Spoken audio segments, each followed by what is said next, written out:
Hayotda hech narsa tasodifan yuz bermaydi. Har qanday sinov, har qanday yo'qotish, har qanday kechikish barchasi siz uchun eng yaxshisi ekanligi uchun shunday sodir bo'lmoqda. Ba'zan biz katta orzularimizga yetishamiz, lekin u bizga kutilgan baxtni olib kelmaydi. Ba'zan esa orzularimizga yeta olmay tushkunlikka tushamiz, lekin yillar o'tib qarasak aslida aynan o'sha yo'ldan yurmaganimiz biz uchun yaxshiroq bo'lgan ekan. Balki siz hozir sabr qilib turgan og'ir kunlaringiz ertangi baxtingiz uchun zarur bo'lgandir. Ba'zan biz boylikni yo'qotamiz toki chinakam boylik pulda emasligini tushunishimiz uchun. Ba'zan sog'lig'imizda sinalamiz toki har bir nafasimiz ne'mat ekanini his qilishimiz uchun.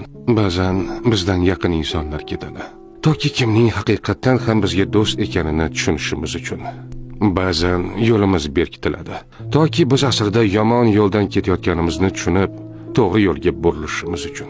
Siz hozir tushunmasligingiz mumkin, lekin bilingki, har bir kechki